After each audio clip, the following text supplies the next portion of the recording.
Welcome to Brave New Bookshelf, a podcast that explores the fascinating intersection of AI and authorship. Join hosts Steph Pajonas and Danica Favorite as they dive into thought-provoking discussions, debunk myths, and highlight the transformative role of AI in the publishing industry.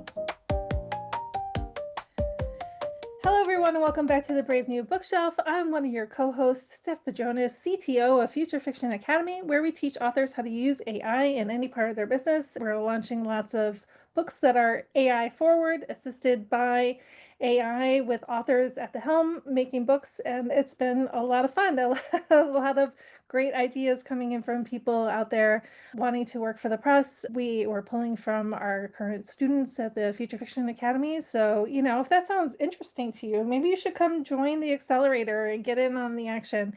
And then you can learn how to use these tools and possibly write your own books or write for the press someday. You never know, it could happen. So yeah, I'm really excited. There's been lots going on. I'm also putting together a lot of the additional stuff for this podcast all the time. I put together a blog post, some images, get them all up in the social media and whatnot. And I also put together a newsletter now. I try to make sure that I get it out every single time. If you want to go and sign up for our newsletter, it's at bravenewbookshelf.com/subscribe. And what will happen is that the day after an episode goes live, I send out a newsletter. It's got the blog post that I write for the blog that's at bravenewbookshelf.com.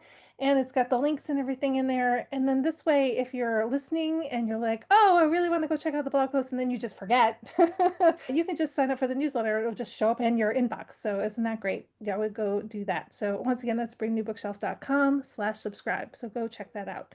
As usual, I'm here with my only wonderful co-host. Hey, Steph, are you like cheating on me? I'm not cheating on you, I promise. I promise it's just you. Danica Favorite, how you doing?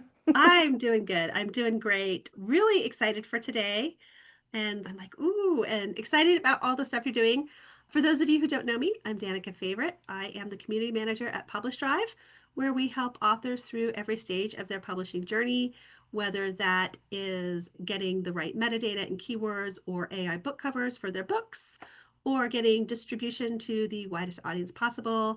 And then finally, once you have that book published and out there making sales and you've got co-authors, we can help you split your royalties, which is great because the only thing we can't do is help you write the book, which that is why we have Steph here. It's super great and really excited to see like all the stuff Steph is doing with the newsletter and all the things we're trying to do to get more attention to the podcast. And also part of my job at Publish Drive, I just got assigned this task today, but my boss was like, hey, you guys have such great content. How much of this can we repurpose for Publish Drive stuff? And I'm like, all of it. If you also want to follow any of the Publish Drive accounts on Facebook, Twitter, Instagram, all of that, I will be hopefully very soon repurposing a lot of our content there as well, because this is great content. We want people to learn. That's why we try to get so many different guests. Also, remember to like and subscribe to the Brave New Bookshelf Facebook and YouTube. So, like, you can get us all kinds of places. But now that we have most of our admin stuff done, I really am excited about today's guest, Novae Caelum. I have been a fan for a long time, and it was really funny because when we came in and we were chit-chatting as we were recording, we're like, it's so great to see you again. And both Steph and I were like, oh, wait, we haven't actually met you in person, but we've interacted with them so much online that it just feels like we're already longtime old friends. And I was just telling Novi that I am addicted to their Instagram right now. I know in the end we'll give some links and things, but they're doing such cool things with video. And it was funny when I put out the call to say, hey, does anyone have ideas for guests? Novi was one of the people that was recommended a bunch of times. And I said, it's so funny because they're at the top of my list to ask for this fall season. So clearly, you all have the same love for them as we do. And I'm really, really excited to introduce you to Novae Caelum. Novae, tell us about yourself. Thank you. And I've interacted with both of you enough that I'm like, yeah, cool, gonna hang out with friends. I'm Novae Caelum. I write queer, trans, and non-binary sci-fi, fantasy, romantasy, typically romance related.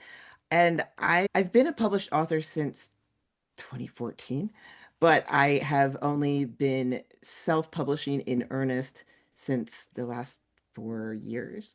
And really took off about 2 years ago. So it's been a wild ride since then. I figured out socials and then it took off.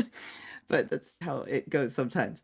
But yeah, I do a lot with AI video. I'm already making movies. So to figure out how to use AI to make high quality feature films and TV and stuff like that. So that's my trajectory right now. Straight up right in the middle of forming the LLC for a studio. That's exciting. When you think about the trajectory of the last few years in AI, right? We started off with just a little bit of text, and then Midjourney came along, and it was some of the very scary first images of Midjourney were a little creepy, a little weird, right? And now here we are, we're making movies, we're making videos, and we're making amazing imagery, amazing text. You could do full cast audio now. It has really, really exploded. And I'm excited for you because I feel like you really grabbed a hold of video and you were like, I'm going to make this mine, right? Took your stories and put them out in a visual way so that people can actually see your characters and understand your themes and the kinds of things that you write about. So, what was one of the first things that you really wanted to make into a film, TV, video type thing? So I have two series, and one was like the one that really took off to begin with. And that I initially wrote that series as a CW show in my head. Like it's got this ebb and flow and all this drama and a big cast, and it's all pretty people in my head. So that was when I first started. I played with the very first version of Runway, and I have a TikTok from, I don't know, a year and a half ago or maybe 2 years ago. It's bad, but it's wonderful. For characters from that, the other series I have, which is my main series now, and which is probably what you see most of on social media, is a romantasy. And that's the one I'm going to be adapting first because it's less ambitious than a 7 book series. I've always been cinematic because I was a cover designer and I was always chasing that. And there's only so much you can do in imagery. I wanted to move, I wanted to talk, I wanted to do this, I wanted to do that. I think I was on Veo 3 the day it came out and pushing stuff out with it. It's fun. It's just fun. I love it, and I can tell that you have fun with it. So, first of all, I'm going to make a prediction because Steph and I try not to because we're always wrong, but I really think I'm right about this. Steph, like the past few interviews we've done with video, you are so passionate about video. I think that in a few months, year, something like that time, you are not going to introduce yourself as the editor in chief of Future Fiction Press. You're going to be the head producer of Future Fiction Films, and someone like me or somebody else is probably going to be like, no, I'm the editor now because Steph is our movie maker now, because that passion just comes out, and I'm here for it, by the way. From your lips to the universe's ears. Let's see if that happens. Yes, we're manifesting it. It's so exciting. And I don't know how the order of the episodes are going to come out, but for those of you who heard our last interview, we had Michael Evans. We just interviewed Michael Evans about all of his film stuff, and Novae's name came up in that interview. So I'm putting it out there to the universe because I do think that the three of you have such brilliant minds, deep passion for this, and I'm really excited, which leads me to that second point of I've been riveted to Novae's Instagram because a lot of their videos about this new romantasy are out there. I'm going to be buying the book to read on the plane when I go to NINC next week, which this episode will have aired already by then. But I'm riveted. And I'll be honest, I'm not a romance person. I've never really gotten into the romantasy. And I'm like, no, man, I need this. I need this book because it sounds amazing. And part of what's amazing to me, and this is something that I wanted to get in here in this conversation, is that Novae writes such amazing representative stories that I think, number one, they need to be movies. They need to be out there because we need more representation. And I am so grateful to you, Novi, for putting those books out there that are representative. And I would love if whatever you feel like sharing about putting that representation out there, I would love to hear it. And I'd love for our audience to hear it because I do think there are people out there wondering about representation. I want them to know they are not alone and AI is here to help them as well. Yeah. So, funny thing, 2, 3 years ago, I was absolutely convinced that my queer books would never sell. Like, straight up, you couldn't talk me out of this. I was on my bandwagon. And it took daily iteration of TikTok on 4 accounts, like 2 hours a day for months of just doing the same hooks over and over again to start seeing them take off and then getting comments of people like, oh my God, I see myself in a book for the first time. Or, oh my God, I've never seen a book like this. Oh my God, I haven't read in 10 years because I didn't know books like this existed. Over and over again, I was seeing these kind of comments. So kind of turned my train around and pushed hard in that direction. And a lot of my social presence has to do with joy in the representation. Not, I don't know. Some people are kind of like, like you just can't, the negative end of it. I don't know. The, I don't know if I'm quite saying Yeah, that right. no, I But understand. Yeah, yeah, I understand a lot because I feel like you, and this is what's attracted me to you and your work and all of your videos, and I can't get enough of them because they're that joy. And I'm like, oh my goodness, I love this. We need more of this. Really, thank you. yeah, yeah. A lot of the stories surrounding, queer characters and diverse characters can sometimes be just about their struggle, right? It can focus a lot on their particular struggle of what they're doing with their family that they're living in or whatever. And sometimes it can be quite negative. So it's nice to see that there's this joy in your work. I agree with Danica. There's a lot of joy in your work and it makes me smile. It gives me the warm fuzzies. I think that's where you set yourself apart from other books in your sphere and your genre. as a reader, I get frustrated sometimes because, like you said, there is so much books about queer trauma, and that's really heavy. That's really, really heavy. And when you've got book after book after book of that, you start getting depressed versus, So my books are about queer people being epic and having their enemies to lovers stories and all of that good stuff. It's not about the people being upset about them for that. And that's what I want to do with movies too, because the trans movies that exist are like countable on hands and toes, maybe a few times. But of all of those out there, most of them are focused on like the real world struggles. And I'm like, no, I want my trans Captain Kirk off having adventures or something like that. It just things like that, where it's like the character just happens to be and the story moves on. That's what I have been reaching for. I've been pursuing AI writing like crazy, but I'm not entirely synced up with it yet. And a part of that is because the LLMs still have a lot of the bias. So I haven't hit the point where I'll go through a thing with Claude and just say, don't do this, don't do this, don't do this, don't do this, don't do this. And then Claude's, oh yeah, cool, we got it. And then gives me back an outline that's just full of transphobia. And I'm like, no, no. So we're not quite there yet, but I'm getting closer. But what I really would love to do is somehow figure out a way to just blast out this type of content in quality and quantity, and then bring that into the movies and blast off that with quality and quantity. Most of what I've been doing this year has been process building and figuring out how to do those things. Yeah, Yeah, I think that's that you're pioneer on this one, maybe heading Well, out there with the more positive stories. And I think that by being a leader in this space, I think that there will be people who will be following you. I hope. I really oh hope. yeah. I hope. Quite honestly, I'm so full steam ahead. I don't always stop to assess what I'm doing and any impact it's having. I know that what I've done has already helped in other creators' things. It's like people have told me that. But to the degree, I have no idea. I'm just like, on to the next, on to the next, on to the next. My friends know I'm a bit of a chaos gremlin and I've always got some sort of manic project going on, but it's a lot and it is a responsibility, but also it's just fun. That's mostly what I'm after. Excellent.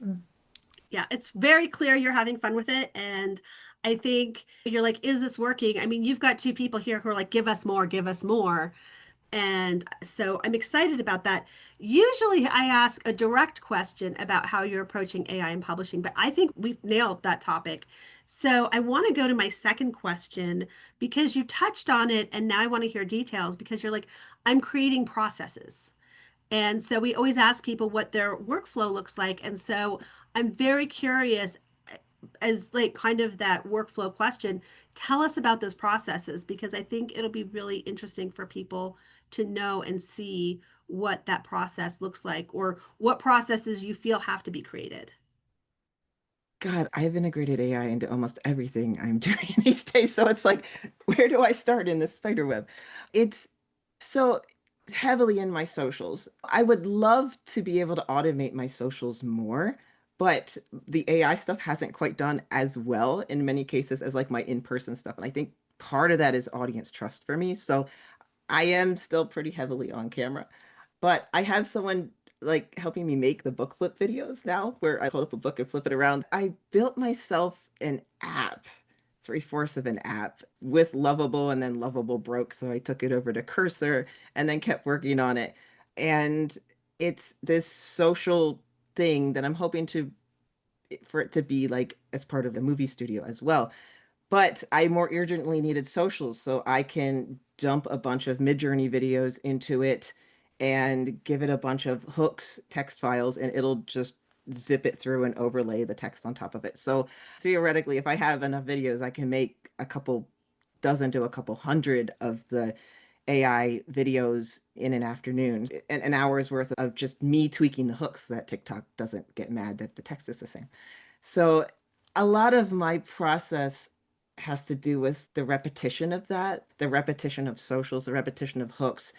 I am always drilling down to the tighter hooks and the tighter text. Something works, something goes viral. I pull it back in again, try and find why it works, and then tweak it. A lot of what I'm doing is that. And as much as I would love for ChatGPT to help me with that, it's not that great at it. It's not viral TikTok great. But I'm always in and out of like ChatGPT and Gemini are my of choice ones that I use all the time because I argue with Claude. I argue with Claude. I'm always in and out of them and pitting them against each other. What do you think of this marketing strategy? Here's what I did this week. I'm going crazy. Help me figure out a way through this mess because I have no time left. Things like that. I have people running Midjourney images for me now. I don't have time to do it anymore. So I've hired that out and I got someone a mega Midjourney account and he ran through it in, I don't know, 3 days. So I've just got this massive amount of content that I'm constantly pushing through the machine. I use Midjourney and I roll it myself like for my Patreon because I release chapters ahead of time on Patreon. I've got this multi-tiered system going on where I release it on Patreon while I have it on pre-order on my direct store. I figured out this time as I'm getting ready to push out a paperback of my latest release, I can gather all the images I made for Midjourney on my Patreon for swag. And I'm like, this is a bonus. So I was just doing that this morning where I'm going through the Patreon. It's like, which were the higher rated posts and pulling that in. I make videos and put them on my Patreon as well. Just putting them on the post, it takes 5 minutes to do a Midjourney thing and then turn it into motion now. So I'm constantly in all of this. And I made a soundtrack. So I've been pulling in like Suno songs and putting them on posts. I made a soundtrack because I had an ad running with an AI video and people were like, what is this song? Where can we find it? And they were trying to like, I forget what the service is that identifies songs. They're like trying to Shazam. They're trying to find it. And there was like, it was 3 people deep trying to figure out what this song was. And I'm like, oh God. So I took a weekend, knocked out like 15 songs, put up an album, and sold 10 of them in the next few days. And I'm like, this works. So I'm just all over the place. But Whatever's it work. seems that you're you're cultivating like a following, right? You're using social media and Patreon and probably a bunch of other different platforms to bring people into your content and get excited about it. Is the ultimate goal to get them to buy your books, or is it like to join your Patreon or do like a newsletter or that kind of thing? That's what I'm thinking about. I'm thinking about that workflow that you've got going, which is a Yeah. lot of it's imagery, it's video, it's massaging the hooks and making music and doing all this stuff which goes out into the ether of the social media and whatnot and captures people's attention and brings them in to your universe, your world. But I'm curious about what that ultimate world, that goal is. Is it getting them onto a specific platform or what might it be? I think it's ecosystem. Like, I'm very much gearing toward, I'm starting production studio and I'm going to start with my own stuff. But what I really want to do is bring in IP and develop it, like by license other people's IP and develop, because not everyone's going to want to make movies. So I am looking to be Disney. Not that's This not an ambitious that goal, this but is great. I love this goal. This is a great See, goal. I want you all to remember I made this prediction. I predicted this. So when Novae is like the super Disney AI person, just remember I predicted it. Thank you very much. I talk about a lot with my friends who are also doing similar things. I have been under heavy fire for using AI from specifically the queer community, which tends to be very anti-AI. Like even this morning, I had this long email in my inbox that was just like, but it's one of the things that I've gotten a little burned on the author community, if that makes sense. I'm backing out of being an author, more of a storyteller. I almost want to develop movies first and then punt them to books and then punt them to audiobooks and audio dramas, like all formats, blasting off all translations, comics, games. Like we were looking at the Runway's new game engine thing, and it's okay, how do we develop this for ourselves so we don't have to do it? It's not that hard. It's just getting the generations in the right place. Um, so I my goal isn't like become a best-selling author. I've hit some of my career goals and found that you can make multi six figures and still like be struggling income wise because of the ad spend and all of that. So I'm like, okay, that's not the end goal. The end goal is empire, the multimedia empire. And for income, yes, and also for influence because I've got this mission and I have seen how rabidly hungry people are for diversity in books on TikTok. Like it's like this petri dish of you hold up diversity and people are like, "Oh my God, I didn't know it existed." And it's not that these books don't exist. It's that traditional publishing is not marketing them like that to the people who aren't readers or the people who have been abandoned by the industry. And they are absolutely rabid. And I've seen this happen twice. Two different series that I have and two different, completely different angles, bringing in these large audiences where comment after comment is, oh my God, I need this. Oh my God, I've never seen this. So, like, to me, that means that the market vacuum is enormous. So, my goal is to hit it in every format that I possibly can. And it is wonderful for someone on Instagram to be like, I'm so sad it's not in French, frowny face. Oh, yes, it is. Here's the link. And they're like, what? Because queer books never get translated, very rarely. And which honestly is a little hard to translate non-binary pronouns. I actually had to strip them out of a few books and then make a note. But it's that is the end goal is basically just empire, multimedia empire. And I've been studying like Tyler Perry's business model and these other creators. There's people I've managed to somehow go into their orbit or pull into my orbit and it's like just we're finding out cool things. And I think with the AI, it's so interesting because it's a level playing field. Because some people have filmmaking experience, some people have storytelling experience, some people don't have either, and they're just ramming at it anyway. I think it's going to be so wild. I agree. And I love that you keep saying empire because I really Not believe in evil that. empire.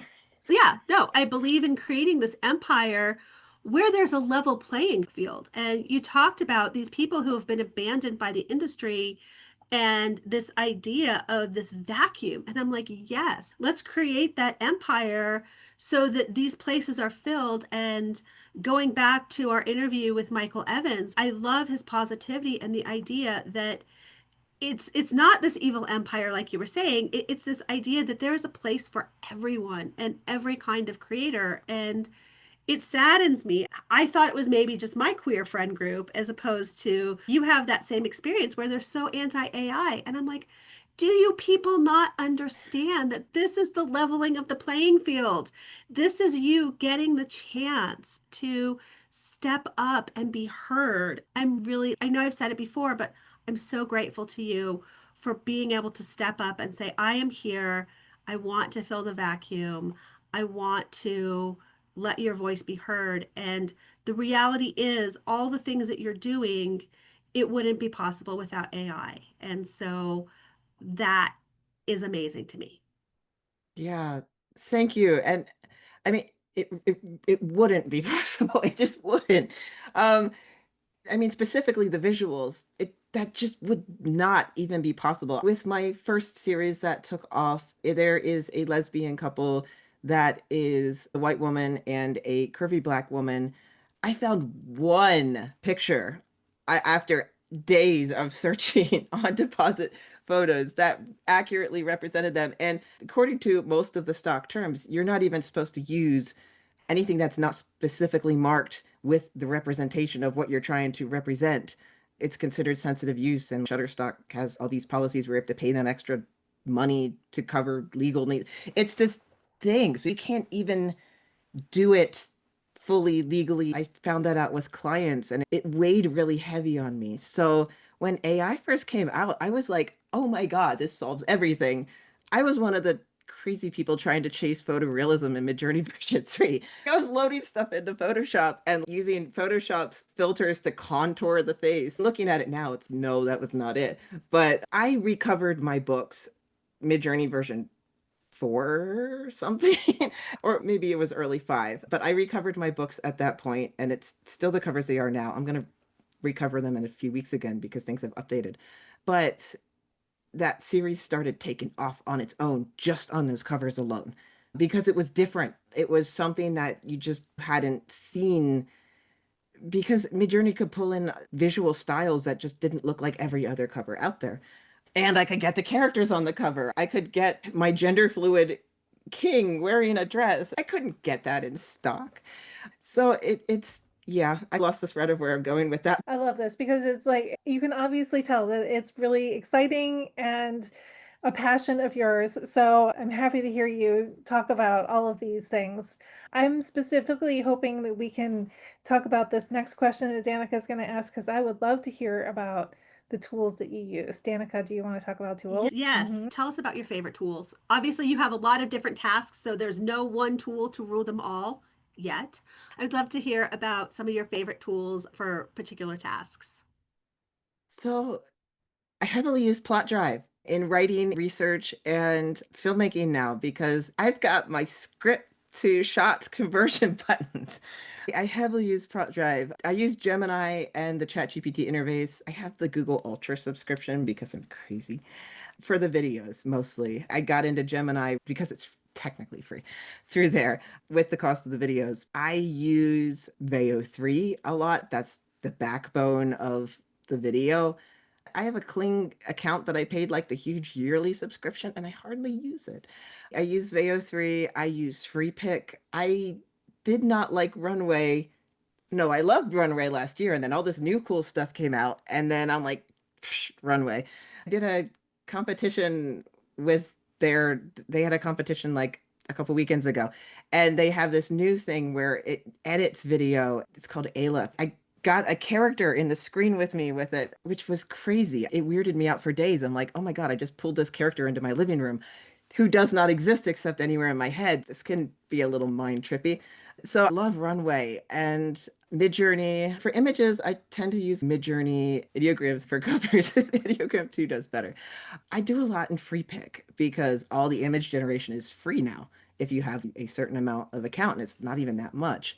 So I do a ton in free pick. I love Nano Banana. That's the new one. That's Google's new one. I sent out my release day newsletter the other day with a mock-up where I took a book brush mock-up and stuck it in there and said, in a castle, in this, in that. And it gave me this glorious castle that looked like echoed from the cover. And I'm like, this is amazing. So Nano Banana is awesome. And they keep coming out with new things like every single freaking day. But I just saw C Dance like updated and now it can do what Nano Banana can too. So it's like all of this. So I am whatever tool I'm using is the best for the workflow at the time, but if there's a new one that comes out, I will just snipe after it and go after it, and that's my new favorite. So I am like polyamorous. I don't know. I'm not devoted to anything. I tried to go off and have a love affair with Claude, and Claude was not it for me. But I like Claude in Plot Drive. I like work, but I don't like the Claude interface. I'm just all over the place, and it's like something shifts, and it's okay. We'll go after that for a while. So, trying to think of any other tools that I use all the time, but I think that's mostly the main ones. And then I'm building an app that I have. It's semi-functional. It's functional enough for me to do my socials in, but what I really want it to do is upload a book and cascade through turning it into a screenplay, turning it into building out like a film dossier. I love the story dossier thing. It's like film dossiers. And then turning that into a shot list and then generating the images and then generating the videos. Or no, it cascades into the characters. And I already got this working in a different app. And now I'm trying to do it in this one where it pulls in the characters and then generates them and all of this and then pulls that into like the verisimilitude to get the shots right for the movie. So it's possible. It's not easy yet. It is possible. So I don't think we're at push button movies quite yet, but I think we'll get there. But the very last tool I use is DaVinci for editing. I think that's like the whole picture. It's a lot of stuff. I spend way too much on AI subscriptions a month. And 11 Labs, add that in there too for the audio and voiceovers and the audiobooks. So I like to make the full cast audio dramas now. I'm in love with that. And it's not that hard. It's not even that time consuming. Honestly, I've got shiny object syndrome. And if that intersects with getting things done, that's a really good thing. Yeah, I think And that's all. Sue for music. Suno, Yeah. yes. Suno. Didn't want to forget that one too. I love No. making music. I love music and I love making music. And that's one of my favorite things to do is like to go in there and just put in a really random prompt. What am I going to get out of this and see how it is? It's a lot of fun too. No, I could spend days on Suno. I have Mhm. things to do. But yeah, I Suno and it can like separate stems now for pulling in movie soundtracks and you can edit the stuff. I'm trying to figure out like I don't sleep very well most nights because my brain is very full. But I'm always turning over, okay, how do I take this and this tool and make this thing that isn't really possible, except it's gonna be because it needs to be. But yeah, and I was looking at there's another one, Music GPT, I think, because I'm trying to API this so to pull it into my movie app. So that one's actually pretty decent too. But it's not quite Suno, but it's better than Udio. That one's pretty decent. But yeah, all the tools. All the tools. And that's what I love about this is that you get a chance to get out there and try them all and you tell us about them. And then if I notice that Novae has moved on to something else that's really awesome, then I just go and see what you're excited about. Because I know that if you're sticking with a particular tool, it's because it's generally doing its job and it's doing it really well. And you don't have the need to go over and find out if anything has come out that's even better. So I'm going to stick with you and your tools because that's where I'm going to find the tools that will help me as well. All right, we're going to wrap up here in a minute. Danica, did you have any final words that you wanted to ask Novae about? No, I think most of our guests, we could sit here and talk for hours. Yeah. And I'm sure in the future we will have you back because there are going to be some really cool things to talk about. Thank you so much for coming. I really loved it and can't wait to talk more. Yeah, Me thank you too. for having me. Me too. Thank you so much for coming. We really appreciate it. Before we go, though, I want to make sure that people can find you online. So tell us about the places that you are the most. I understand that you are pretty much everywhere, right? Where should we send people who are interested in your work? My home base online is my name, novaecaelum.com. I'm on Instagram at Novae Caelum author and Facebook at Novae Caelum author. And TikTok is at Novae, don't ask. I don't know. That was a while ago. But that's the main places. If you want to keep up with tools, I have just started a school with Cassie Alexander. How do we send people to that as well? Because I know Cassie really well. I know you guys are working on video and like teaching that to authors as well, or teaching that to anybody who really wants to learn. So where can they find out about that as well? That is aimarketingforstorytellers.com. And that'll Wow. take you to the school. And the school is our brain dumps. It's not super structured. We're both pretty busy, but we Zoom with each other and dump our thoughts and we process dump. We're going to do, I did that runway short film and I'm going to Zoom with her and teach her how to do all that stuff. You'll get to see that too. We're a little chaotic, but it's fun. Chaos is good because you know what? Everybody learns from that. Everybody learns in different ways, right? Some people learn from really structured material and other people learn from the chaos. And I think that it's nice because now we have something for everyone. So thank you so much for coming today. We really appreciate it. I'll make sure for everybody who's listening, you want to come by the blog, read the blog post about this particular episode, which I will put together. I'll put links to Novae's stuff in the post. I might even go and grab a few images from like your Instagram and whatnot and put them on there too, get a little visual going so people know what you're doing. Okay. And then, yeah, so come by to the blog and check out that. You're also going to want to subscribe to us on the socials. We're on Facebook, we're on YouTube, subscribe, all that good stuff. Danica, do you have anything else that you want to say before we head out? No, I think you hit it all good. We got all the likes and subscribes, which is what we try very hard to remind each other to do. So thank you all. And yeah, subscribe, and we will see you next time. Absolutely. We will see you guys all next time on the next episode. So from all of us, we're going to say goodbye now. All right, bye. Bye. Thanks for joining us on the Brave New Bookshelf. Be sure to like and subscribe to us on YouTube and your favorite podcast app. You can also visit us at bravenewbookshelf.com, sign up for our newsletter, and get all the show notes.